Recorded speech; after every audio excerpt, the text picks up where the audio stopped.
Hola, ¿qué tal? ¿Cómo están? ¿Se sienten bien? Yo estoy muy feliz de estar nuevamente con ustedes. Mi nombre es Aleida Guevara. Soy médico cubana, madre de 2 hijas de las cuales estoy muy orgullosa. Desde muy joven estoy implicada en las causas de los pueblos que luchan por su libertad, su soberanía, su identidad. Así me educó mi madre, con la fuerza y la ternura de mi gente, bajo la guía y el ejemplo de mi padre, Ernesto Guevara, más conocido como el Che. El 17 de diciembre del 2014 llegaron 3 hombres a Cuba, bajando una escalerilla de un avión. Tocaban territorio nacional después de estar más de 16 años presos en las cárceles de Estados Unidos, por la única razón de ser luchadores contra el terrorismo. Terrorismo que ese país provoca y crea sobre mi pueblo. Les puedo asegurar que esta imagen hizo conmover a millones de hombres y mujeres en todo el mundo.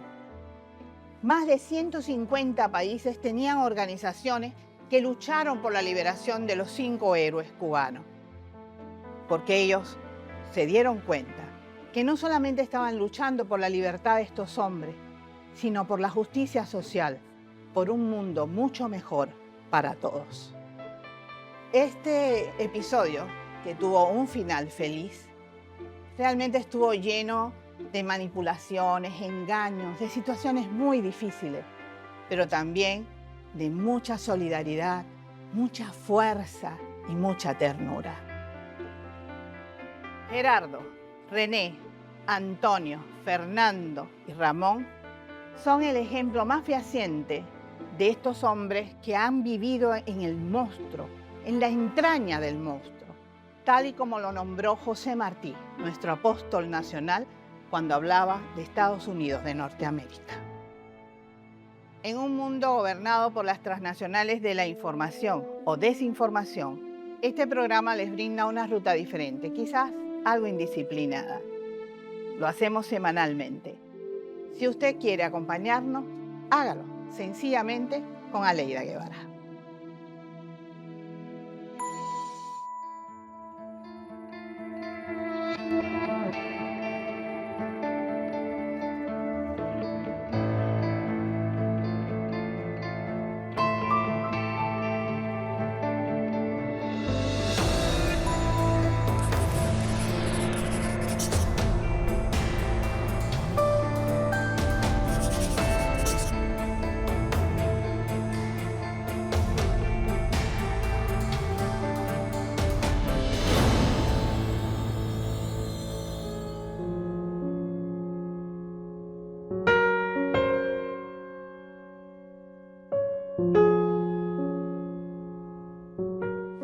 Como prometió Fidel en junio del 2001, cuando dijo volverán, arribaron hoy a nuestra patria Gerardo, Ramón y Antonio.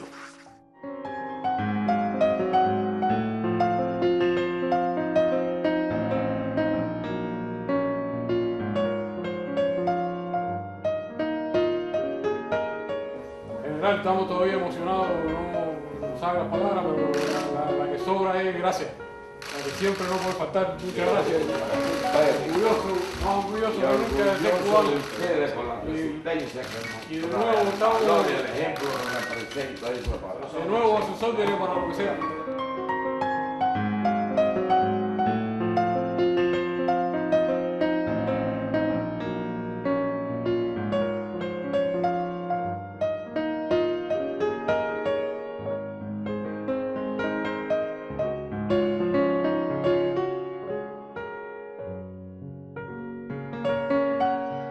Gerardo Hernández Nordelo es uno de los 3 hombres que vimos bajar las escalerillas del avión para saludar a su pueblo. Gerardo tenía 2 cadenas perpetuas y además varios años más de privación de libertad. Pero Gerardo es hoy un hombre libre. Bueno, realmente siempre fue libre, porque ni su fuerza, ni su voluntad, ni su dignidad claudicaron nunca. Nunca estuvieron de verdad tras una reja. Pero desde el punto de vista personal, Gerardo es para mí también como un hermano menor, porque él y sus compañeros llevaron a la práctica los mejores sueños, las aspiraciones más hermosas de mi padre. Y a lo mejor genéticamente no tenemos nada que ver, pero desde el punto de vista de ideología, del deseo de luchar por un mundo mejor y más justo, seguro. Y eso nos hace una familia indestructible. Por eso, bienvenido. Muchas gracias. Bienvenido, hermanito. Un placer. Espero que estés bien. ¿Cómo no? Bueno, vamos a hablar un poco de tu historia, de esos tiempos, y empezar un poquito quizás por el inicio. ¿Qué fuiste a hacer tú a Miami? ¿Cómo llegaste allí? ¿Cuál era el objetivo? Bueno, yo estudié licenciatura en Relaciones Internacionales en el Instituto Superior de Relaciones Internacionales Raúl Roa. Y al graduarme, nosotros fuimos de manera voluntaria a cumplir misión en Angola, a pasar nuestro servicio social. Y al regresar, la inteligencia cubana me plantea la misión de, bueno, para todo cubano es conocido que a lo largo de los años de la revolución hemos sufrido ataques terroristas, infiltraciones, sabotajes, etcétera, procedentes de territorio estadounidense. Y en esencia, la misión que se me plantea es ir a ese país, infiltrar estos grupos terroristas, obtener información que pudiera proteger a Cuba de esas acciones, ¿no? Obviamente yo pude haber dicho, no, yo estudié para ser diplomático, yo quiero ser diplomático, y haberme negado, pero realmente pienso que para cualquier cubano de mi generación y de otras generaciones es un orgullo realmente que se tenga confianza como para plantearle a uno una misión como esta, ¿no? Y tener la oportunidad de servir a la patria, alguien que admiró siempre a quienes hicieron un sacrificio por la patria a lo largo de la historia, pues tener una oportunidad así, de más está decir que la aceptamos. ¿Y lograste el objetivo? Sí, realmente hablamos en plural porque se trata de un grupo de personas que hacían esa labor. Es conocido, los 5 cubanos fuimos quienes cumplimos largos años de prisión. Entre ellos, por ejemplo, René González se había robado un avión de Cuba y fue recibido allá como un héroe, cosa que ocurre con frecuencia, y en realidad era un agente de la inteligencia cubana. Y nosotros logramos penetrar esas organizaciones y logramos obtener información relacionada con sus acciones que sirvieron para frustrar esas acciones. ¿Esa información que ustedes logran tener son realmente importantes para Cuba? Por supuesto. Mira, te puedo poner un ejemplo de las cosas que se han publicado ya. Ahí en julio de 1998 a nosotros nos envían un mensaje diciendo que Cuba tenía información de que habían 2 botes en el río Miami que estaban siendo, en algún lugar del río Miami, que estaban siendo preparados para un acto terrorista, que había explosivos, que les habían puesto motores con una capacidad mayor a la que realmente llevaban esos botes.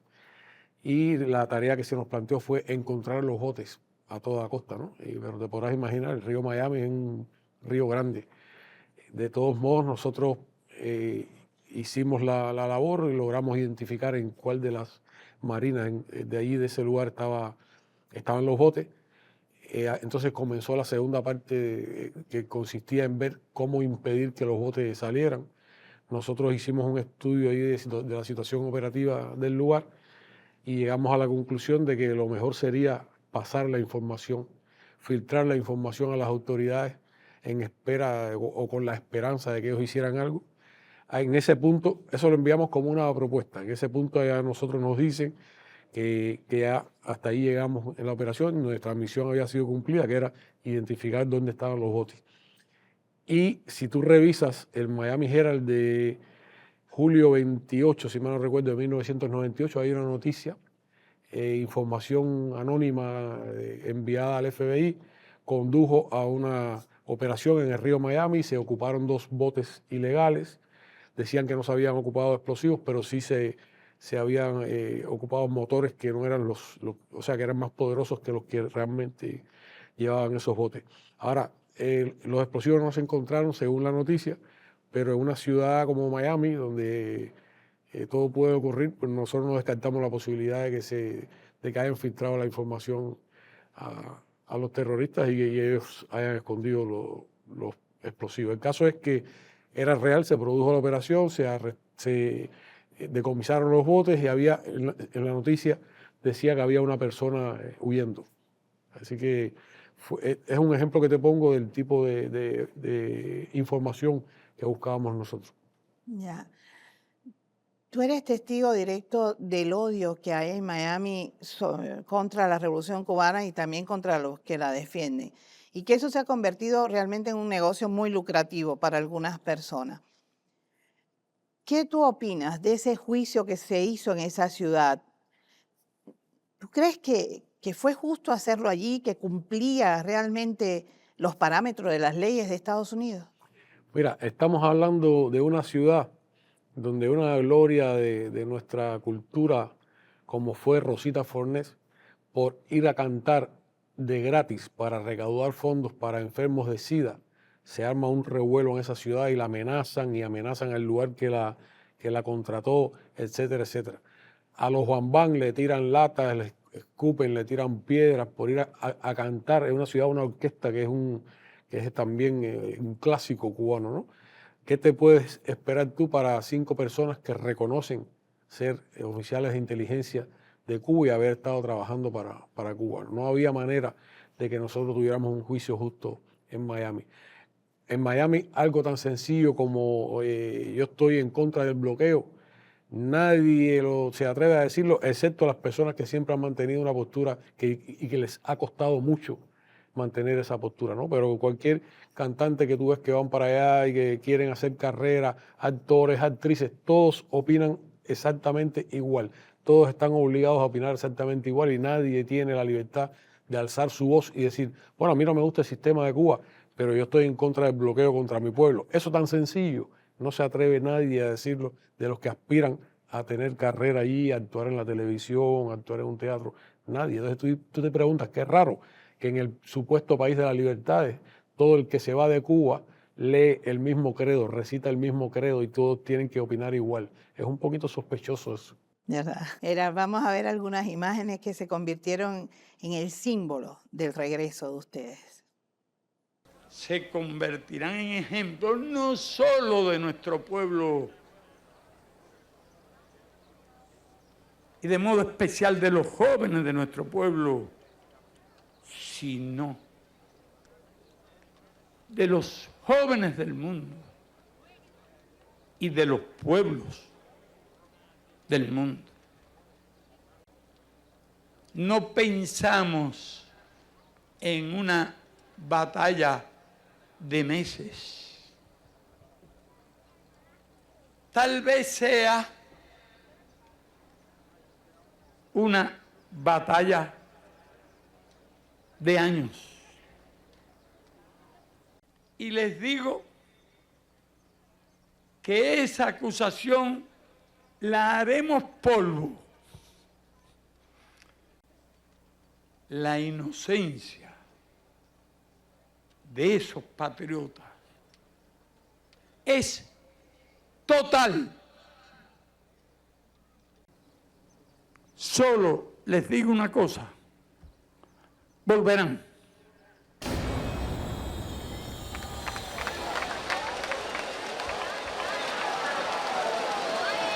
En esta concentración popular en el 2001, después de 2 días más o menos de que se habló de la existencia de los 5, Fidel dice algo estremecedor.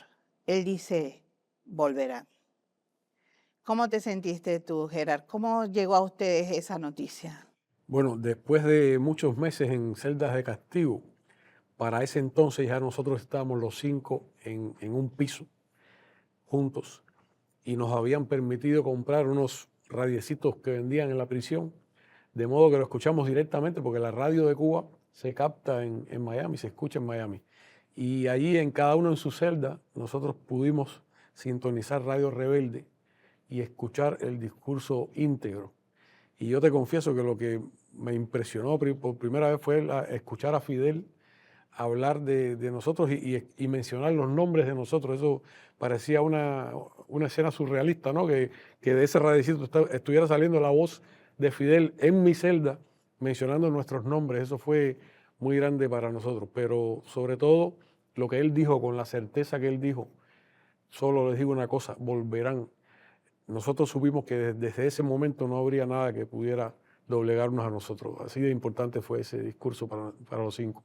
Pasaron 16 años para que ustedes cumplieran lo que Fidel había dicho, ¿no? Y volvieran a la patria. Cuéntanos un poco cómo es vivir dentro de esas cárceles en Estados Unidos. Nosotros estuvimos los primeros 17 meses en celdas de aislamiento. Ellos decían que por razones de seguridad, sin haber cometido ninguna indisciplina, son celdas de castigo, y así estuvimos durante esos meses que fueron los más difíciles, ¿no? Y con posterioridad estuvimos varios meses más en diferentes oportunidades, de nuevo sin haber cometido ni una sola violación disciplinaria. Pero, por ejemplo, cuando se produjo la invasión a Irak, a los 5, en nuestras respectivas prisiones, nos llevaron al Hueco de nuevo y nos dijeron que íbamos a estar así un año, y al cabo del año, en un régimen especial que ellos ponen, y al cabo del año podía ser renovado y otro año. Y fue solo a la solidaridad de los cubanos y de nuestros compañeros en el mundo que se armó un escándalo prácticamente y nos sacaron de nuevo después de un mes para la población penal. Pero el plan era tenernos un año así. Gerard, de verdad debe ser como un infierno aquello, ¿no? Vivir esa situación. Pero, ¿qué tiene un hombre? ¿Qué mecanismos busca para no claudicar, sabiendo que tenías cadenas perpetuas, que podías morir ahí en la cárcel sin haber hecho nada que justificara eso? ¿Qué te sostuvo? Hay personas que piensan que nosotros, por haber sido presos políticos, estábamos separados, ¿no? Estábamos en otro nivel, en otro régimen, pero no. Yo compartí mi cuarto con narcotraficantes, con personas que estaban acusadas de asesinato, en fin, hasta el padrino de la familia Colombo de Nueva York fue compañero nuestro ahí en la prisión. Estábamos con todo tipo de personas. Lo que pasa es que tú no puedes nunca perder de vista por qué tú estás ahí. Habían personas que, te menciono un compañero mío de cuarto, mexicano, él también sentenciado, igual que yo, a 2 cadenas perpetuas. Y él a veces, cuando llegaban las cartas, y él veía que yo recibía prácticamente una bolsa de cartas para mí, un par de veces me hizo una reflexión. Un muchacho que era casi analfabeto, sin embargo, fíjate qué reflexión. Él me decía, tú tienes 2 cadenas perpetuas y yo tengo 2 cadenas perpetuas, pero si al menos yo tuviera un pueblo detrás como lo tienes tú, si al menos yo lo hubiera hecho por una causa como lo hiciste tú, yo lo hice por vender drogas, por tener más dinero. Tú lo hiciste por tu pueblo y puedes estar tranquilo si te tienes que morir en prisión. Yo no, a mí me atormenta todos los días la idea de que estoy haciendo una cadena perpetua, 2 cadenas perpetuas por haber querido tener más dinero. Y yo decía, bueno, si este muchacho casi analfabeto puede hacer esa reflexión, pues con más razón yo tengo que estar convencido de que mi tiempo en prisión no es por gusto, es por una causa, y que por lo tanto tengo que enfrentarlo, ¿no? Encima de eso, saber que habían tantas personas allá afuera, porque me enviaban las fotos y nos llegaban las noticias que había tantas personas, no solo en Cuba, sino en muchos países del mundo, incluyendo en los Estados Unidos, manifestándose en favor de tu libertad, que habían ya mandatarios como hizo Chávez, que Fidel había hablado de ti. Yo tuve la oportunidad desde prisión de hablar por teléfono con Fidel, porque un día llamo a mi esposa Adriana, un 13 de agosto, que es el cumpleaños de Fidel, pero también es el cumpleaños de René, uno de los 5, y le digo a Adriana, si puedes envíale con la familia de René, envíale felicitación, y si puedes también envíale felicitaciones al comandante. Y ella me dice, espérate para que tú se lo digas, y me da el teléfono porque estaban pasando su cumpleaños nuestros familiares con él.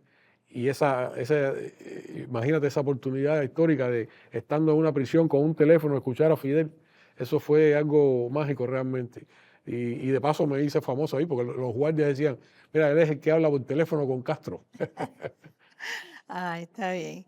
Bueno, la solidaridad entonces te tocó de cerca. Vamos a hacer una pausa, hablar de ello y volvemos enseguida. Vámonos.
Gerardo, tú y dos compañeros tuyos fueron liberados y llegaron el 17 de diciembre del 2014.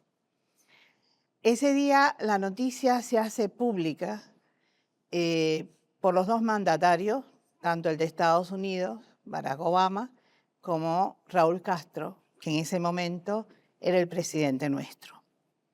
También se dijo en ese momento que comenzaban nuevamente las relaciones diplomáticas entre Cuba y Estados Unidos. Pero, ¿cómo llega a ti esta noticia de la liberación? La historia fue diferente para los tres. En el caso de los otros dos compañeros, Tony y Ramón, lo sacan de su prisión el día 15. Ese día lo trasladan hasta una prisión hospital en Carolina del Norte. El 16 nos dan la noticia, el 17 estábamos en Cuba. En mi caso me sacaron de mi prisión el 4 de diciembre, o sea, 11 días antes, y me llevan para una prisión en Oklahoma y me tienen 11 días en una celda de castigo como para despedirme, sin decirme vas a estar aquí media hora, vas a estar un día, vas a estar tres, porque si te dicen vas a estar 11 días, tú te programas. Pero fueron 11 días sin saber ni por qué estaba ahí, ni para qué, ni cuánto sería, hasta que después me sacan y entonces llego junto con ellos el mismo día, aunque no sabíamos que estábamos en la misma prisión. Nos vinimos a ver al otro día por la mañana, cuando nos sacan de la celda y me dicen, me quitan las esposas y me dicen, vamos a pasar a esta habitación que van a tener una videoconferencia con La Habana. Y en ese momento siento un murmullo. Cuando miro venía Tony y más atrás Ramón. Ellos se habían visto en una audiencia de apelación, pero como a mí no me llevaron, yo hacía 12 años que no los veía a ellos. Así que ahí nos abrazamos, nos sientan en un salón delante de una computadora que estaban tratando de establecer comunicación, hasta que vemos en la pantalla de la computadora un coronel del Ministerio del Interior en Cuba que nos explica y nos dice que como parte de un largo proceso de negociación, Cuba y Estados Unidos han llegado a un acuerdo y que íbamos a ser liberados, que en ese momento se nos iban a presentar los documentos que habían sido aprobados entre los dos países.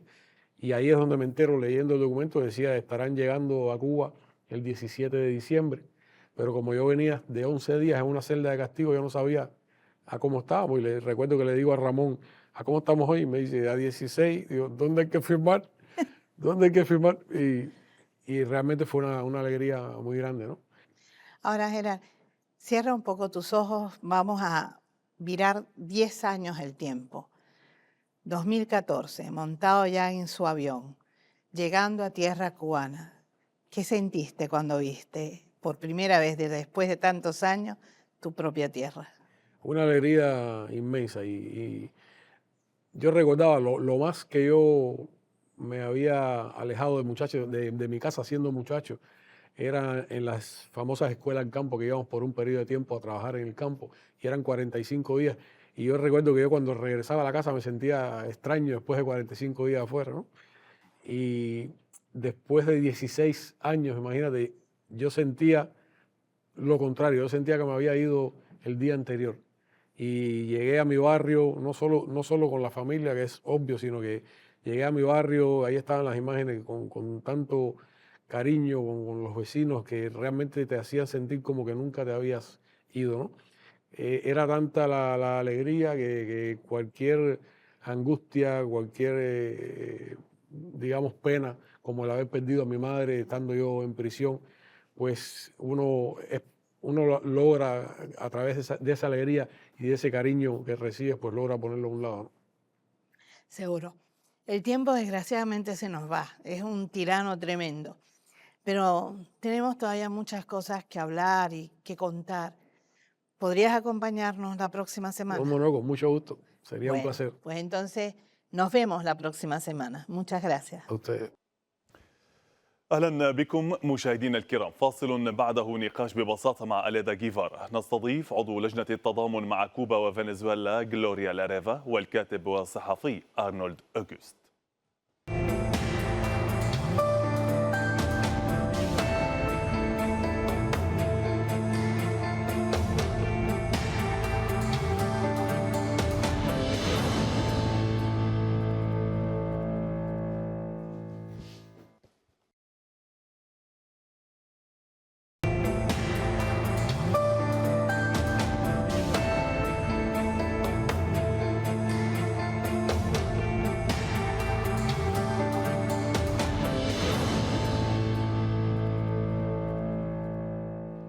من جديد أهلا بكم ببساطة مع أليدا جيفارا في هذا النقاش. عضو لجنة التضامن مع كوبا وفنزويلا غلوريا لاريفا أرحب بك، والكاتب والصحفي أرنولد أوغوست أرحب بك أيضا.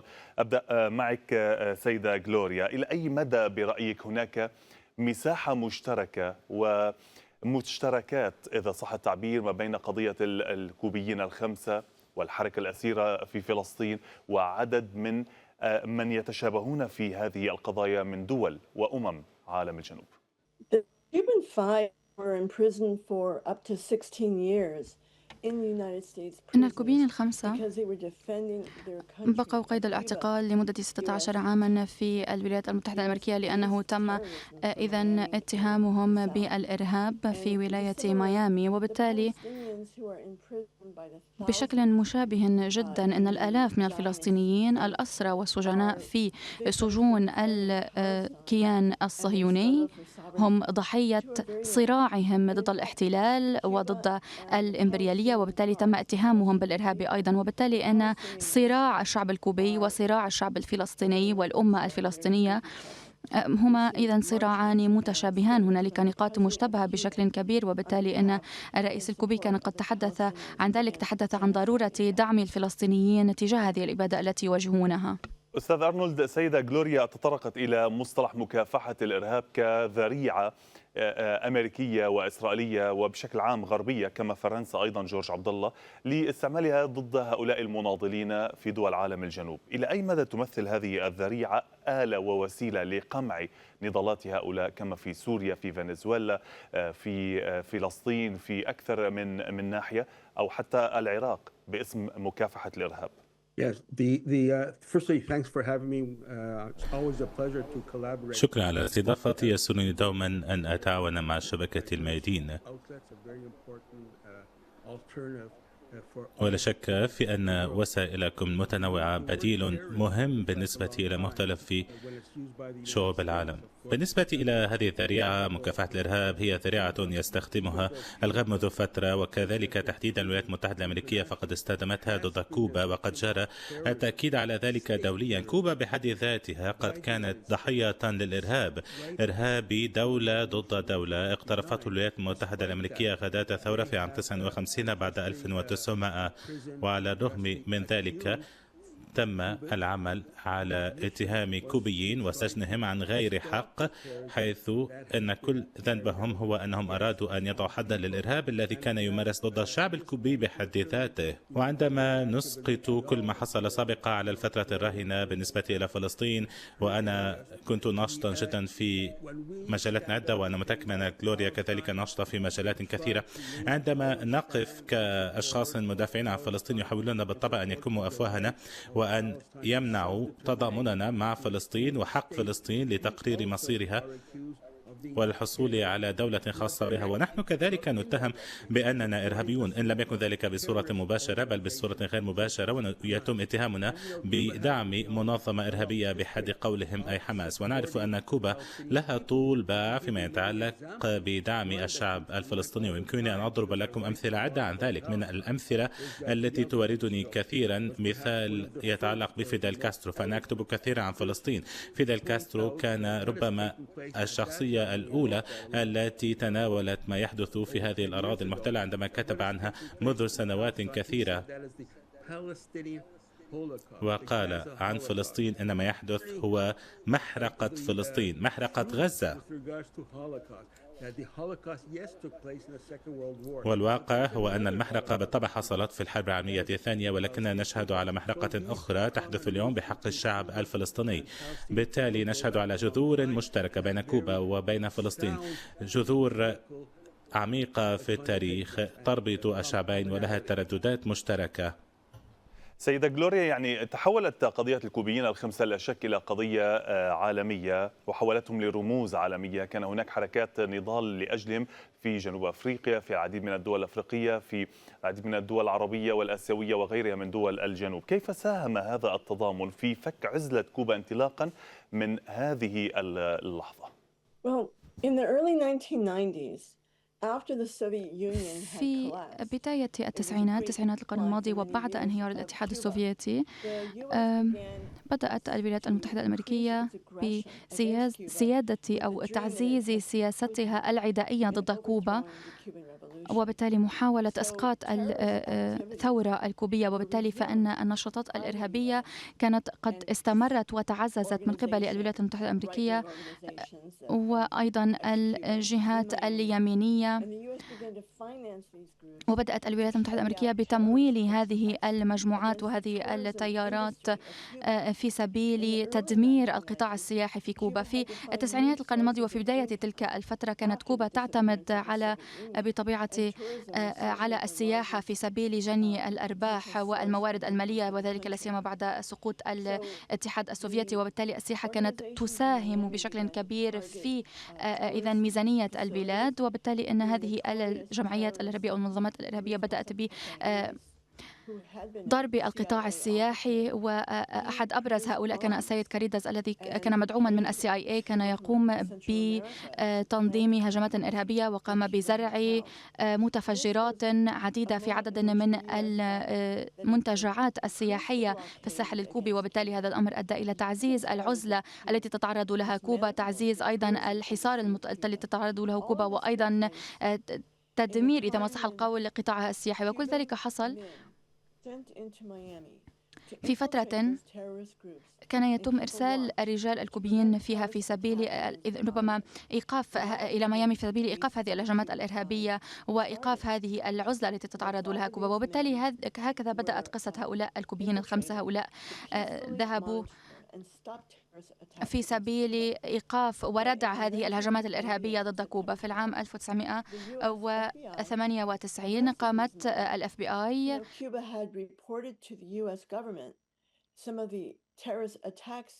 إذن قامت الFBI باعتقال هؤلاء، وأرسلت كوبا تقارير رسمية للولايات المتحدة الأمريكية في سبيل تصحيح أو ربما توضيح هذه الفكرة بأن هؤلاء ذهبوا إلى الولايات المتحدة الأمريكية في سبيل ردع هذه العمليات الإرهابية وإنقاذ الأرواح الكوبية وأيضا الأمريكية. وعندها بدأت القصة. تم اعتقالهم لسنتين تقريبا في السجون في ميامي، وهناك واجهوا إذن أو تعرضوا للمحاكمة هناك. وهذه المحاكمة كانت معادية جدا لكوبا كثورة وكبلد، ولم تكن أبدا محاكمة عادلة. وبالتالي تم اتهامهم أيضا بناء أو ربما تمت إدانتهم بناء على اتهامات باطلة وغير صحيحة، وقاموا بقضاء 15 عاما في السجن. وبالتالي قمنا في ضمن منظمتنا قمنا بإطلاق حملة في سبيل إذن إطلاق سراحهم، وانضمت إلى هذه الحملة قرابة 400 منظمة حول العالم في سبيل المطالبة بحرية هؤلاء، وأيضا إنهاء دعم الولايات المتحدة الأمريكية للإرهاب ضد كوبا، وأيضا رفع العزلة ورفع الحصار الذي تتعرض له كوبا. أضف إلى ذلك إنهاء الاحتلال الذي تتعرض له منطقة غوانتنامو. أستاذ أرنولد، الاعتقال السياسي واضح أنه أداة مشتركة للإمبريالية والصهيونية، من قضية الكوبيين الخمسة إلى الرئيس الجنوب أفريقي نيلسون مانديلا إلى الأسرى والمحررين اللبنانيين إلى أبطال الحركة الأسيرة، كلهم أوجه متعددة لقالب واحد وقالب مقاومة هذا الاعتقال السياسي. ما الذي يؤسس لهذا النضال انطلاقا من تعددية هذه الوجوه بوجه هذا السلاح الموجه ضد أممنا؟ Well, I think that the term terrorism is used, but it's very arbitrary, as you know. أعتقد أن مصطلح الإرهاب يستخدم بطريقة عشوائية جدا كما ذكرنا سابقا، لكن صراحة أرى أن الضغط السياسي والإيديولوجي المفروض على بعض شعوب العالم، كنا نتحدث عن الكوبيين أو الفلسطينيين أو أي شعوب أخرى تسعى إلى تحقيق حقها بتقرير مصيرها وبسيادة، هذا هو الإرهاب. هذه الشعوب لابد وأن تكون قادرة على التمتع بكرامتها والنضال من أجل سيادتها ودولها المستقلة. بالتالي الإرهاب بشكل أساسي هو فعل يهدف إلى إخضاع تلك الشعوب. ونعود هنا إلى واقعة الكوبيين الخمسة الذين زجوا في السجن على مر كل هذه السنوات، وكنا نسعى دوما إلى إطلاق سراحهم. في كل يوم كانوا يمضونه في السجن برأيي كانت تلك حالة إرهاب تفرض عليهم، فلم تفرض عليهم عقوبات سجن مطولة فقط، وقد أجبروا على أن يبقوا في السجن في ظروف صعبة جدا. كنت أفكر فقط أن يتمكنوا من البقاء على قيد الحياة، تحديدا هيرالدو الذي كان قد حكم عليه حكمي مؤبد متتاليين و10 سنوات إضافية في ظروف صعبة. أن يتمكن هؤلاء من البقاء على قيد الحياة في سجن كان يفترض به أن يشبه بالأدغال هو إنجاز كبير، وهذا بالتالي ينم عن فعل إرهاب. بالتالي عندما نرى أن هيرالدو لم يخضع لهذه الظروف العدائية في الحبس الذي كان فيه، تمكن من مواجهة حالة الإرهاب. وحتى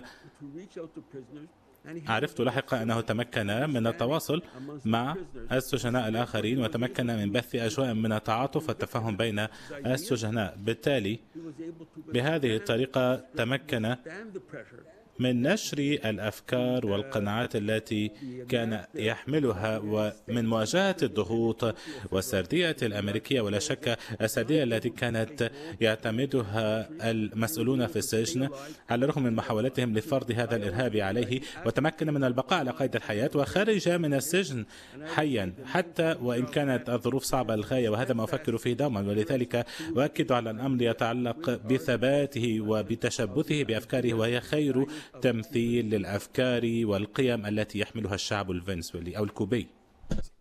أستاذة غلوريا، يعني ما بين مشهد وعد فيدل كاسترو بأنكم ستعودون أيها الكوبيون الخمسة، ما بين مشهد السيد الشهيد حسن نصر الله في صفقة الأسرى المحررين على رأسهم سمير القنطار، مشهدان يعني يحملان في ملامح كل منهما مشتركات كبيرة حول النضال لتحرير الأسرى في هذه السجون سياسيا أو حتى عسكريا وميدانيا.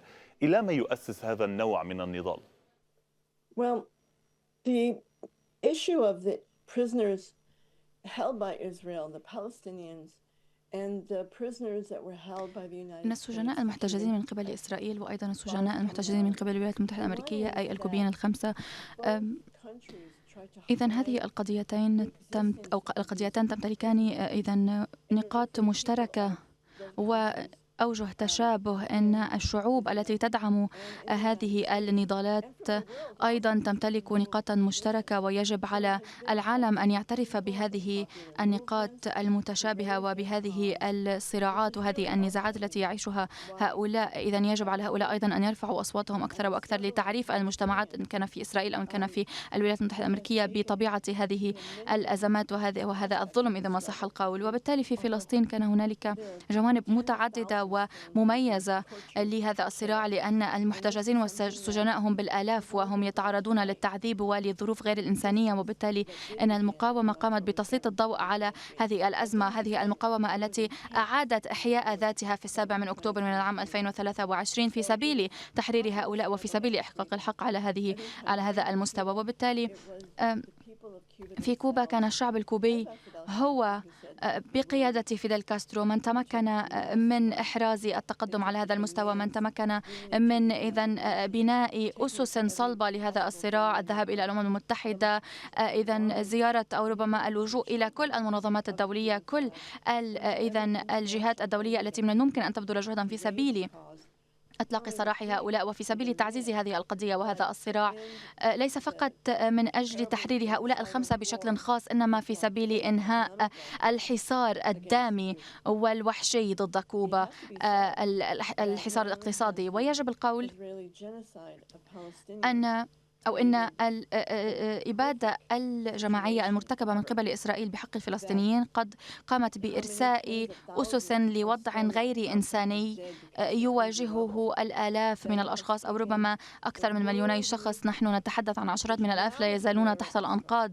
أجسادهم لا تزال مسجونة تحت الأنقاض، ولا يزال العالم اليوم يدعم هذه الإبادة. الولايات المتحدة الأمريكية لا تزال تدعم هذه الإبادة الإسرائيلية، ولا تزال البروباغندا المعتمدة تدعم وتعزز وربما تحمي وتبرر هذه الإبادة وهذه الجرائم المرتكبة بحق الفلسطينيين. بالتالي أن الفلسطينيين والكوبيين قاموا في سبيل أو نهضوا في سبيل إحقاق الحق، في سبيل تحرير شعوبهم. اليوم نحن نرى الحصار لا يزال مستمرا ولا يزال أكثر دموة إذا ما صح القول، لا يزال يؤدي إلى قتل الكوبيين وظلمهم. نحن نرى أيضا انتشارا وتوسعا للهيمنة الإسرائيلية والصهيونية المدعومة من قبل الولايات المتحدة الأمريكية. لا يمكن لإسرائيل أن تقوم بما تقوم به ضد الفلسطينيين وضد إيران وضد الشرق الأوسط بشكل شامل من دون هذا الدعم الأمريكي. إن هذا الدعم هو الخطر الأكبر على السلام وعلى الاستقرار في الشرق الأوسط. وبالتالي لقد فهمنا هنا في الولايات المتحدة الأمريكية وحول العالم أيضا أنه من الضروري جدا أن نقف ونرفع أصواتنا عندما لا تقوم الحكومات بالقيام بهذا الأمر، ونرفع أصواتنا ضد الإبادة وضد إسرائيل. أستاذ أرنولد، ما هي أوجه الشبه ما بين ظروف الأحكام التعسفية العشوائية التي كانت يعني يحكم بها الأبطال الخمسة، منها مؤبدان ومنها سنوات منفردة أيضا تضاف إلى هذه الأحكام، وما بين الاعتقال الإداري الذي نشهده في السجون الإسرائيلية بحق الفلسطينيين؟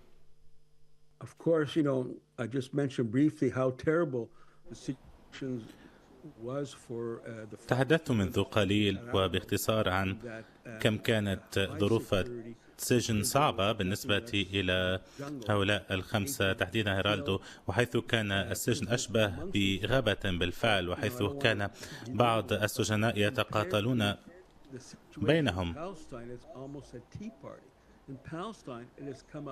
ولكن على الرغم من كل ذلك، ربما بالمقارنة مع الوضع في فلسطين كان الوضع رفاهيا بعض الشيء، حيث أننا نعرف أن الفلسطينيين كل يوم يواجهون كل أنواع الانتهاكات ويتعرضون لعمليات اغتصاب جماعي إلى أن يموتوا ألما، والكثير من هؤلاء هم أساسا شبان وهم أطفال، وحتى بالنسبة إلى الكثير من السجناء هم نساء يقتلن نتيجة الاغتصاب على يد السجان الإسرائيلي. بالتالي أعتقد أننا يوما عرفنا حالة من هذا النوع في التاريخ البشري، حيث ظروف السجناء السياسيين وصلت إلى السوء الذي بلغته ظروف السجناء في إسرائيل. ما تفعله إسرائيل بحد ذاته هو انتهاك للإنسانية والحضارة ككل.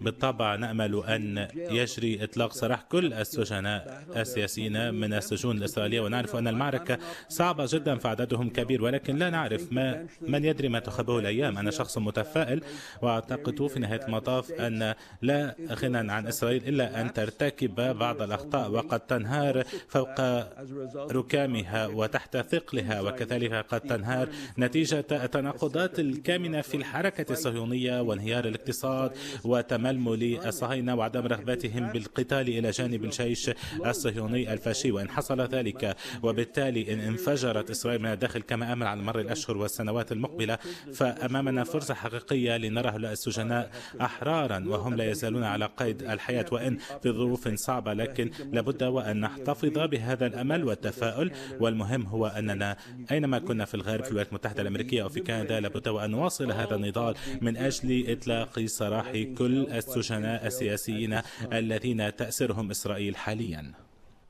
سيدة غلوريا، هل ترين في السلوك القضائي الفرنسي مع قضية جورج عبد الله، الأمريكي مع قضية الكوبيين الخمسة، يعني أي مشتركات في تهمة الدفاع عن الوطن من ناحية، ومن ناحية أخرى تعريف الإرهاب في قاموس الشمال كمرادف للمقاومة الشرعية لرموز دول وأمم عالم الجنوب؟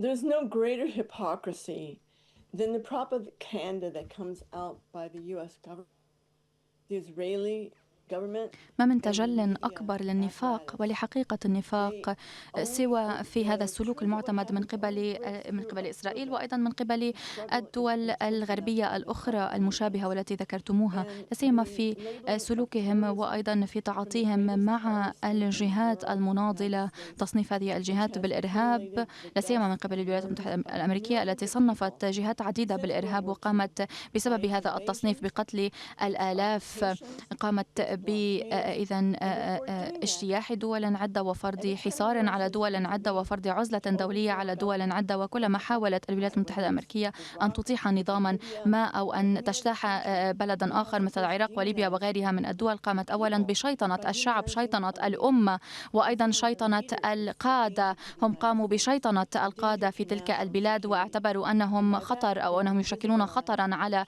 الأمن القومي في الولايات المتحدة الأمريكية، وقاموا أيضا بشيطنة الشعب الذي يستهدفونه، ومنعوا هذا الشعب من التمتع بسيادته واستقلاله، وأيضا منعوه من التعاطف والتضامن مع شعوب أخرى ومع بلدان أخرى أيضا تتعرض للشيطنة عينها. وبالتالي للأسف الشعب الأمريكي اليوم يصدق بغالبيته هذه الأكاذيب المتعلقة بالإرهاب، الأكاذيب المتعلقة بشيطنة هذه الشعوب وهذه الدول، هذه الأكاذيب التي تبني الولايات المتحدة الأمريكية سياساتها عليها، هذه الأكاذيب التي أدت إلى دمار وسقوط دول متعددة وأيضا إلى تبديد وتشتيت شعوب متعددة. أيضا الولايات المتحدة الأمريكية لطالما اعتمدت هذه السياسة العدائية. اليوم في فلسطين أن معظم الفلسطينيين أو أن معظم الأشخاص حول العالم يقفون ضد هذه الإبادة الجماعية، ضد المجاعة المفروضة في غزة وضد المعاناة التي يفرضها الاحتلال على الشعب الفلسطيني. أما فيما يتعلق في إيران هنالك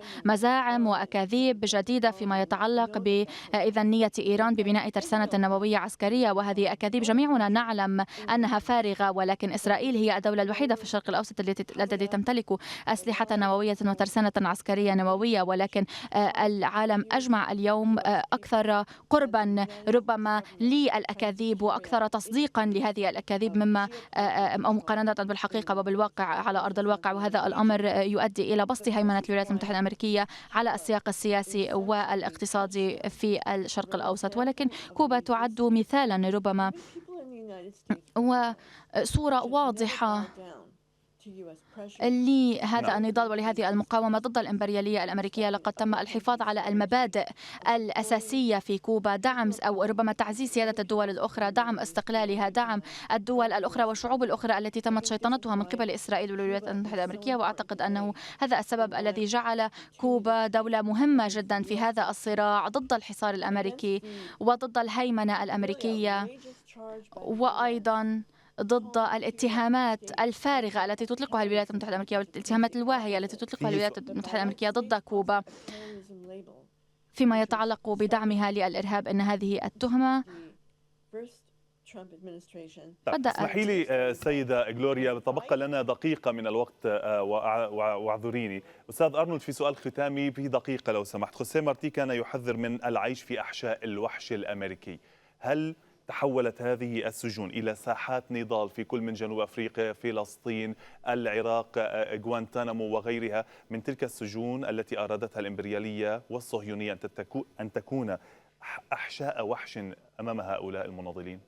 Of course, Guantanamo prison and other prisons, during the Iraq. بالطبع عندما نتحدث عن سجن غوانتانامو والسجون الأخرى، ونعرف أنها كانت كثيرة خلال حرب العراق، بالنسبة إلى السجون الخفية فلابد الولايات المتحدة الأمريكية أن تتفهم أن هؤلاء الأشخاص عندما سيخرجون من السجن بعد بضعة سنوات أو ربما في المستقبل بعيد، على كل حال كل هؤلاء السجناء عندما يخرجون من السجن سيخرجون بعزيمة أكبر حتى من السابق لمواجهة الولايات المتحدة الأمريكية، لأنهم كانوا ضحايا مباشرين لكل مزاعم الإرهاب والادعاءات الكاذبة، وكانوا ضحايا الإرهاب بحد ذاته لما اختبروه داخل هذه السجون، وبعضها يبقى مفتوحا أمام مرأى العالم مثل غوانتانامو.